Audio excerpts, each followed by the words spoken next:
whether it's because of economic reasons or whether it's because of job loss, whether it's because of safety, whatever it may be, there's many reasons why people become housing insecure.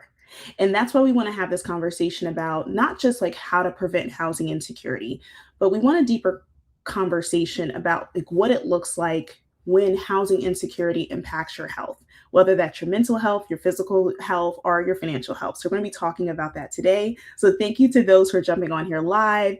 If you're watching the recording of this, feel free to also comment below. If you're watching this live, feel free to comment below. For those of you who already got the notifications, my apologies that I had this scheduled and then I did something that made the live go away. So thank you for those who are jumping in here in the new live. But the reason, like I said, I wanted to have this conversation is because I, in 2017, was one of the people who became housing insecure. So when I first moved to Massachusetts, I found an apartment. I was living not even in the United States when I found this apartment. I came here for graduate school. I was really excited to start this program. And I made some mistakes that in hindsight, I realized were mistakes, but at the time I was just a young graduate student who was just naive to how people were in the real world. You see, I came from high school directly to college to the Marine Corps to civilian contractor, and then civilian contractor to graduate school. So I'd always had housing security, whether it was staying in college, whether it was staying in the military, whether it was staying with my family, like there was always a backup plan I always had. So I was really naive to how housing really worked. And I say that because in 2017, I got a knock on my door by my housemate at the time, letting me know that somebody was coming to look at the room in a couple of hours. Mind you, this was about 2 months before our contract had ended. I was subletting a house. Exactly. I was subletting a room and I didn't realize, I thought I had, when we signed up, we agreed to me sharing this apartment, paying half the rent. In reality, I was sharing a room that I was barely allowed to quote, leave out of or put my possessions outside of. So there was just so many things that I did, quote unquote, wrong in that situation. So I want people to have this conversation and understand that there's no judgment in this. If you've ever been housing insecure, if you've ever been evicted, if you've ever been quote unquote kicked out, if you've ever been the person like you did all the things right, but it still didn't work out right, this is the conversation for you. So there's no shame, there's no judgment here. That said, there's some things and some lessons I learned that I want to share today so that hopefully if you have been in this situation, you know what to kind of think through and avoid in the next situation. If you've never been in this situation, these are the quote unquote mistakes that you can avoid. So let's dive into what those things are.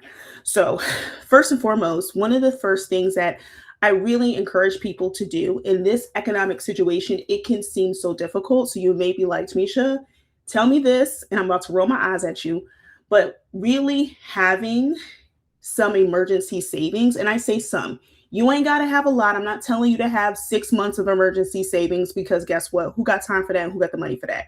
But slowly building up a buffer just in case things happen can have a big impact. And let me give you an example of this. In my particular situation, I had saved up a lot of money because I did have a roommate at the time. And even though I lived in Massachusetts and I lived very close to Boston, so it's very expensive here, I had the convenience, I won't say luxury, but I guess kind of a luxury, to have a housemate that I wasn't paying the full rent so that I could actually put money to aside. Now, mind you, I would have put a lot more money aside had I realized I was going to get kicked out soon, but that's a different story for a different day. But what it did allow me to do was slowly build up a buffer. And having that buffer allowed me, living in Massachusetts, where luckily it's just recently changed, but when I moved, had to get the information that I needed to move, I needed to pay first month's rent, last month's rent, and the realtor fee. Luckily, they have changed the rules. So the first and last month is still here, but the realtor fee has been removed. So that's like, hallelujah, because who got, $6,000 to just give away, but, not me. So that is a big thing though. But the fact is at the time I did have that much money, was I a person who was necessarily like counting every coin I had and budgeting as much as I could have? No, I wasn't. I was enjoying my life as a graduate student. I was going out to eat. I was going out with friends. I was spending money. I was traveling. I was investing in different things. So I wasn't necessarily the most financially savvy, but I was at the same time building a savings. So I just want to encourage to people for your own mental health. Hey there, thanks for jumping on live, Rocks. for your own mental health, it can be helpful to start building that savings plan when it comes to your housing, just in case something happens. Because the thing that we don't really talk enough about from like the mental health space, like I'm telling you the positive, what happened, but getting to the process of, even though I had that money, there was still anxiety, there was overwhelm, there was anger, there was frustration, there was straight up embarrassment because I was literally felt dumb. Like I felt like an idiot that I had trusted this person, that I was thinking I'm having a secure house. I have another year of graduate school. Like I'll just stay here. It's not the best situation, but you know what I mean? It's not the worst situation. And I just didn't have a plan at the time in a backup to move. But the good thing is I did have that emergency savings that I could pull on and utilize, even though I wasn't happy about it, right? I was using that savings for something else, but it still allowed me to be able to get out of a tough situation. And that's where I really want to encourage people, especially when you're someone like me who has dealt with anxiety, overwhelm, mental health struggles. Like having something that can support you getting out of a tough situation can be very powerful for your health. So that's point number one. Point number two is really getting clear whether you're renting or you have a mortgage, what is included and what's not included. And let's talk about this from like a physical health standpoint too. So when you don't know what is included or what's not included from a physical health standpoint, it can be detrimental because if you become unhoused, you think about it increases the likelihood of you becoming ill, right? It's increasing the likelihood of disease. Why? Because if you are forced to live on the streets in a big city like Massachusetts, like not Massachusetts is a state. Whoa, I'm the like country, United States, Massachusetts, Boston. Okay, I know what I'm talking about, y'all. It's late, but it's not that late. But if you live in like a bigger city here, where guess what? We have rats in our city. Like, and those things are not they're not as big as New York City rats, but they still big. We have different people who live and are unhoused. So we live in also a place that it can be winter for a very long time here. So when we talk about people being unhoused in Massachusetts and housed in different places of the world, it's also the reality of you having to deal with the elements. When it's raining, when it's snowing, when it's just plain cold, like, do you have a safe, warm place to be so that you don't get sick?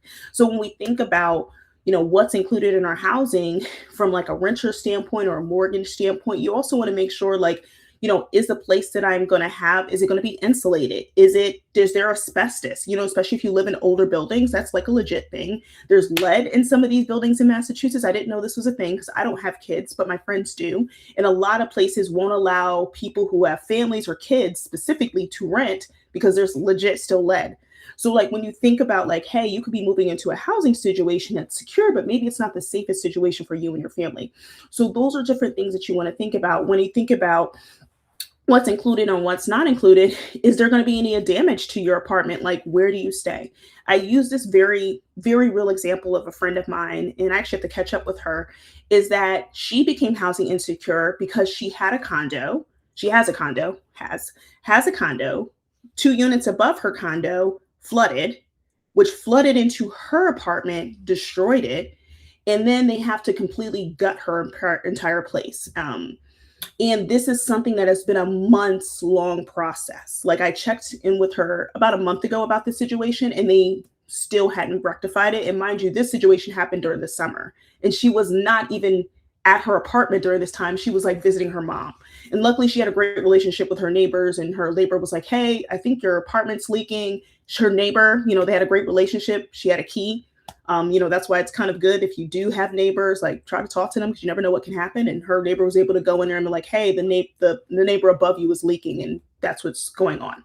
But I share that to say is that she was a person who had her own condo, had homeowners insurance. So that was included in it. So like, yes, when they destroyed her apartment, the insurance is paying for it. But the thing is, it's like, is the insurance paying for, her mortgage? No, she still got to pay that mortgage, even though she can't live there.